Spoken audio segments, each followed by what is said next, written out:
Hello అమ్మ, ఏం చేస్తుంటారు? వ్యవసాయం అండి. ప్రజెంట్ ఆంధ్రప్రదేశ్లో జగన్ గారి పాలన ఎలా ఉంది? బాగానే ఉందండి. బాగుందంటే ఏ విధంగా బాగుందమ్మా? అంటే మనకి రైతు భరోసా, చెయ్యూత, అమ్మఒడి, ఇంకా డ్వాక్రా రుణమాఫీలు అయ్యి చేశారమ్మా? చేశారు. ఎంత చేశారు? అంటే ఊర్లో చాలా మందికి అయ్యా, కొద్ది మందికి అయ్యా, లేకపోతే వైఎస్ఆర్ పార్టీ వాళ్ళకి అందరికి అయ్యా, అలాగే ఎలాగ ఉన్నది? అందరికి అయ్యాయా?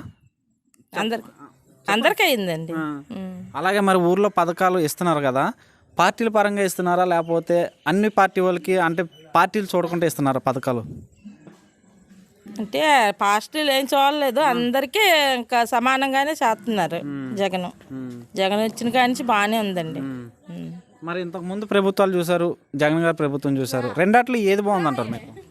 నాకైతే జగన్ ప్రభుత్వం బాగున్నట్టు నాకు అనిపిస్తుంది అన్ని. ఓకే, మరి నెక్స్ట్ సచివాలయంలో ఇంకా రైతు భరోసా కేంద్రాలు అటువంటి ఏం కట్టారా మీ ఊర్లోను? కట్టారు కదండి, మరి పంచాయతీకి రైతు భరోసా కేంద్రం. ఓకే, మరి వాలంటీర్ల వల్ల ఏమైనా ప్రయోజనాలు ఉన్నాయమ్మా?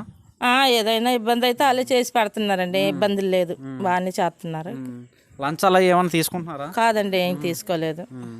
మరి నెక్స్ట్ ఆంధ్రప్రదేశ్లో ఎలక్షన్స్ వస్తున్నాయి కదా, అటు పవన్ కళ్యాణ్, చంద్రబాబు నాయుడు, శర్మిల గారు, ఇంకా బీజేపీ, ఇటు వైఎస్ఆర్ మొత్తం పోటీ చేస్తున్నాయి. ఏ ప్రభుత్వం వస్తే బాగుంటుంది అంటారు?